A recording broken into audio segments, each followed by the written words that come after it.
Uncertainty and unrest linger in Ferguson, Missouri, a community inflamed and scarred by pending questions after an unarmed black teen was fatally shot by a white police officer.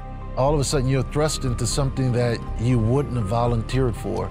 Aeneas Williams is one of St. Louis's most beloved sports figures. The former 8-time Pro Bowl cornerback has lived in the area since his trade to the Rams in 2001. He now pastors at a vibrant neighborhood church in Ferguson. As tragic as this is, it has exposed a tension that's been there for quite some time. Two people on separate sides of the street. There are narratives on both sides, and what it's like to be a police officer, also what's it like to be in different parts of the community. Just 1 week before the August 9th shooting, Aeneas was inducted into the Pro Football Hall of Fame. His induction speech is best remembered for this. Not just to hear a speech where I thanked everybody, obviously the parents, everybody that helped me get there. I wanted, no matter from the youngest child that listened to the oldest, to take something from the speech, to begin with the end in mind and die empty. Translate that for me. Begin with the end in mind simply means live a life of intention, what you believe God has put in your heart, and then dying empty, overcoming fear, overcoming the challenges, having exhausted all of the gifts and potential that the Lord had given me. I truly believe the greatest amount of wealth you could find in cemeteries. I believe most people die with their potential. Potential books, potential cures to cancer, just so many things. Just 2.5 miles down the road from Aeneas's church, 18-year-old Michael Brown died. A makeshift memorial covers the blood-stained street. I looked up the name Michael. I looked up Darren, the officer's name. Michael means who is like God. The name Darren means agent of change. Wouldn't it be the enemy himself that would try to take these destiny names and bring out something just horrendous through it? So what I want to do is take the original purpose of the names and bring the focus to it. Who is like our God, but to bring reconciliation and to bring healing in something that has been going on for years.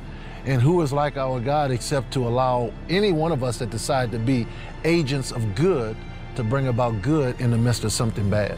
Fitting that a former defensive back like Aeneas Williams is the one to champion reconciliation. Much like those interceptions, it's a principle that brings dramatic change. When the ball's in the air, I'm not looking at the ball, I'm looking at the point on the ball. When your vision is right, your hands will automatically adjust to catch the ball.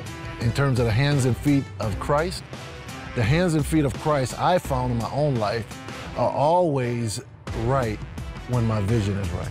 A vision to see clearly and a memory that quickly forgets. Let me hear it from you, 35. What separated you from everybody else? Without hesitation, the ability to overcome a bad play. Man, and to learn from the bad play.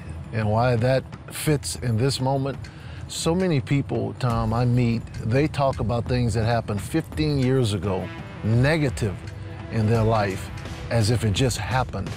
And as a cornerback, if Randy Moss caught a touchdown, they didn't stop the game. I had to go right back out. So the ability to immediately, intentionally forget something, but having learned from it, and to be able to move on. For now, the fresh wounds have slowed any potential for prompt healing. Protesters line up roadside peacefully during the day. Many are residents from the immediate vicinity.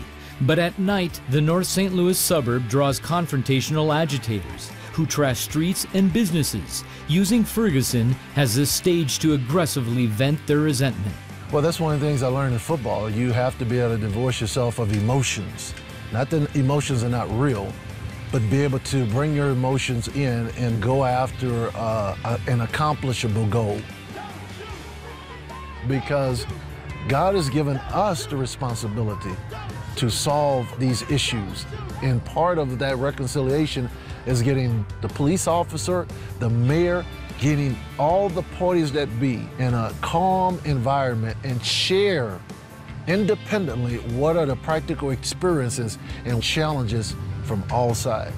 The urgent incentive for reconciliation carries the hope it will gift the next generation. I've run track before, and the person handing off the baton bears the greatest responsibility for the exchange.